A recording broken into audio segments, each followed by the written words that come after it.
आपको सुनाने जा रही हूँ शीतला माता का पूजन कैसे करें, उनके विषय में 30 जरूरी बातें। शीतला सप्तमी अष्टमी के दिन एक दिन पहले मीठा भात, खाजा, चूरमा, मगध, नमक पारे, शक्कर पारे, बेसन चक्की, पुए, पकौड़ी, राबड़ी, बाजरे की रोटी, पूड़ी, सब्जी आदि बना लें। कुल्हड़ में मोठ बाजरा भिगो के रख दें। इनमें से कुछ भी पूजा से पहले नहीं खाना चाहिए। माता जी की पूजा के लिए ऐसी रोटी बनानी चाहिए जिनमें लाल रंग के सिकाई के निशान नहीं हों। इसी दिन यानी सप्तमी के एक दिन पहले छठ को रात को सारा भोजन बनाने के बाद रसोई घर की साफ सफाई करके पूजा करें। रोली मोली, पुष्प, वस्त्र आदि समर्पित कर पूजा करें। इस पूजा के बाद चूल्हा नहीं जलाया जाता है। शीतला सप्तमी के एक दिन पहले 9 कोडवारे, 1 कुल्हड़ और 1 दीपक कुमार के यहाँ से मंगवा लेने चाहिए। बासोड़े के दिन सुबह जल्दी उठकर ठंडे पानी से नहाएं। एक थाली में कड़वारे भरें। कड़वारे में थोड़ा दही, रबड़ी, चावल और पुआ, पकौड़ी, नमक पारे, रोटी, शक्कर पारे, भीगा मोठ बाजरा आदि को भी बनाया हो वो भी रखें। एक अन्य थाली में रोरी, चावल, मेहंदी, काजल, हल्दी, लच्छा, मोली, वस्त्र, होली वाली बड़कुले की एक माला, सिक्का रखें। जल कलश भर कर रखें। पानी से बिना नमक के आटा गूंथ कर इस आटे से एक छोटा दीपक बना लें। इस दीपक में रुई की बत्ती घी में डुबोकर लगा लें। ये दीपक बिना जलाए ही माता जी को चढ़ाया जाता है। पूजा के लिए साफ सुथरे और सुंदर वस्त्र पहनने चाहिए। पूजा की थाली पर, कुड़वारे पर तथा घर के सभी सदस्यों को रोली हल्दी से टीका करें। खुद भी टीका लगा लें। हाथ जोड़कर माता से प्रार्थना करें। हे माता, मान लेना और सीली ठंडी रहना, शीतल आशीष प्रदान करना, घर में प्रेम, सुख, शांति और शीतलता बनी रहे। आरोग्य की देवी 7 पीढ़ियों तक प्रसन्न रहे। इसके बाद मंदिर में जाकर पूजा करें। यदि शीतला माता घर पर हो तो घर पर पूजा कर सकते हैं। सबसे पहले माता जी को जल से स्नान कराएं। रोली और हल्दी से टीका करें। काजल, मेहंदी, लच्छा, वस्त्र अर्पित करें। 3 कड़वारे का सामान अर्पित करें। बड़ी माता बौदरी व अचपड़े यानी खसरा के लिए बड़कुल्ले की माला अर्पित करें। आटे का दीपक बिना जलाए अर्पित करें। आटे का दीपक बिना जलाए अर्पित करें। आरती या गीत आदि गाकर माँ की अर्चना करें। हाथ जोड़कर आशीर्वाद लें। अंत में वापस जल चढ़ाएं और चढ़ाने के बाद जो जल बहता है उसमें से थोड़ा जल लोटे में डाल लें। यह जल पवित्र होता है। इसे घर के सभी सदस्य आंखों पर लगाएं। थोड़ा जल घर के हर हिस्से में छिड़कना चाहिए। इससे घर की शुद्धि होती है, शुभ ऊर्जा का संचार होता है। शीतला माता की पूजा के बाद पटवारी की पूजा करनी चाहिए। 1 कुड़वारे का सामान यहाँ अर्पित करें। शीतला माता की कहानी, पटवारी की कहानी और गणेश जी की कहानी सुने। इसके बाद होली का दहन जिस जगह हुआ हो वहां आकर पूजा करें। थोड़ा जल चढ़ाएं। पुआ, पकौड़ी, बाजरा और कुड़वारे का सामान चढ़ाएं। घर आने के बाद पानी की मटकी की पूजा करें। बचे हुए कुड़वारे का सामान कुमारी को या गाय को या ब्राह्मणी को दे दें। इस प्रकार शीतला माता की पूजा संपन्न होती है। घर के दरवाजों पर सुरक्षा के लिए हाथों की छाप लगाएं। ठंडे व्यंजन यानी पकवान सब परिवार मिलजुल कर खाएं और बासोड़ा त्योहार का आनंद उठाएं। शीतला माता की पूजा ठंडे वार को करनी चाहिए, जैसे सोमवार, बुधवार या शुक्रवार ठंडे वार होते हैं।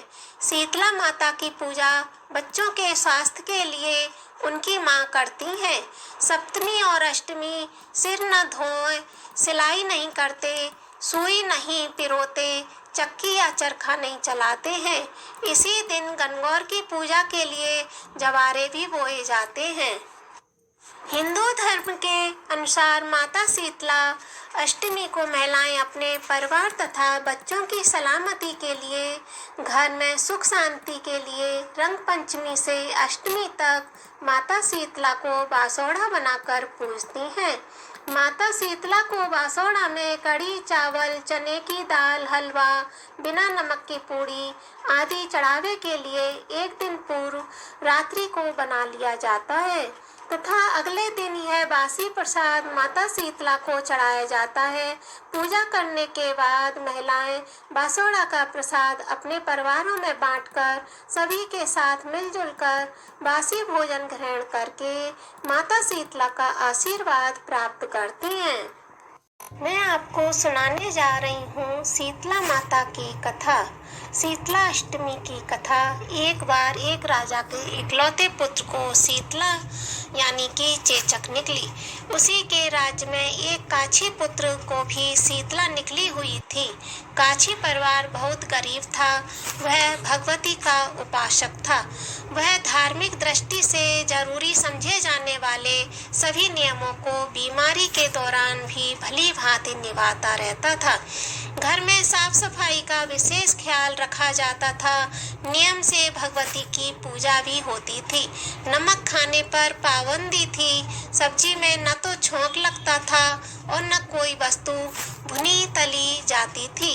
गरम वस्तु न वह स्वयं खाता था न शीतला वाले लड़के को देता था। ऐसा करने से उसका पुत्र शीघ्र ही ठीक हो गया। उधर जब से राजा के लड़के को शीतला का प्रकोप हुआ था तब से उसने भगवती के मंडप में सतचंडी का पाठ शुरू करवा रखा था। रोज हवन और बलि होते थे। राजपुरोहित भी सदा भगवती के पूजन में निमग्न रहते थे। राजमहल में रोज कढ़ाई चढ़ती, विधि प्रकार के गर्म स्वादिष्ट भोजन पकवान बनते। सब्जी के साथ कई प्रकार के मांस भी पकते थे। इसका परिणाम यह होता कि वह उन लजीज भोजनों की गंध से राजकुमार का मन मचल उठता। वह भोजन के लिए जिद करता। एक तो राजपुत्र और दूसरे इकलौता, इस कारण उसकी अनुचित जिद को भी पूरी कर दिया जाता था। इस पर शीतला माता का कोप घटने के बजाय और बढ़ने लगा था। शीतला के साथ साथ उसे बड़े बड़े फोड़े भी निकलने लगे जिनमें खुजली व जलन अधिक होती थी। शीतला की शांति के लिए राजा जितने भी उपाय करता, शीतला का प्रकोप उतना ही बढ़ता जाता, क्योंकि अज्ञानतावश राजा के यहाँ सभी कार्य उल्टे हो रहे थे। इससे राजा और अधिक परेशान हो उठा। उसकी समझ में नहीं आ रहा था कि इतना सब कुछ होने के बाद भी शीतला का प्रकोप शांत क्यों नहीं हो रहा है। एक दिन राजा के गुप्तचरों ने उन्हें बताया कि काछी पुत्र को भी शीतला निकली थी, पर वह बिल्कुल ठीक हो गया है। यह जानकर राजा सोच में पड़ गया कि मैं शीतला की इतनी सेवा कर रहा हूँ, पूजा और अनुष्ठान में कोई कमी नहीं की है, पर मेरा पुत्र अधिक रोगी होता जा रहा है, जबकि काक्षी पुत्र बिना सेवा पूजा के ही ठीक हो गया। इसी सोच में उसे नींद आ गई और श्वेत वस्त्र धारणी भगवती ने उसे स्वप्न में दर्शन देकर कहा, हे राजन, मैं तुम्हारी सेवा अर्चना से प्रसन्न हूँ, इसलिए आज भी तुम्हारा पुत्र जीवित है। इसके ठीक न होने का कारण यह है कि तुमने शीतला के समय पालन करने योग्य नियमों का उल्लंघन किया है। तुम्हें ऐसी हालत में नमक का प्रयोग बंद करना चाहिए। नमक से रोगी के फोड़ों में खुजली होती है। घर की सब्जियों में छौंक नहीं लगाना चाहिए, क्योंकि इसकी गंध से रोगी का मन उन वस्तुओं को खाने के लिए ललचाता है। रोगी का किसी के पास आना जाना मना होता है, क्योंकि यह रोग औरों को भी होने का भय रहता है। अतः इन नियमों का पालन कर तेरा पुत्र अवश्य ही ठीक हो जाएगा। विधि समझा कर देवी अंतर्ध्यान हो गई। प्रातः जब राजा ने देवी की आज्ञा के अनुसार सभी कार्यों का व्यवस्था कर दी, इससे राजकुमार की सेहत पर अनुकूल प्रभाव पड़ने लगा और वह शीघ्र ही ठीक हो गया। इसी दिन भगवान श्री कृष्ण और माता देवकी का विधिवत पूजन करके मध्यकाल में सात्विक पदार्थों का भोग भी लगाना चाहिए। ऐसा करने से पुण्य ही नहीं मिलता बल्कि समस्त सुखों का भी निवारण होता है। बोलो शीतला माता की जय। अगर आपको यह वीडियो अच्छी लगी है, आप मेरे चैनल पर न्यू हैं तो सब्सक्राइब कर लीजिए और आई बेल बटन दबाइए, जिससे आपको मेरी आने वाली वीडियो का नोटिफिकेशन आप तक मिल सके। अधिक से अधिक इस वीडियो को शेयर कीजिए, जिससे सभी इसका लाभ उठा सकें। जय श्री कृष्णा।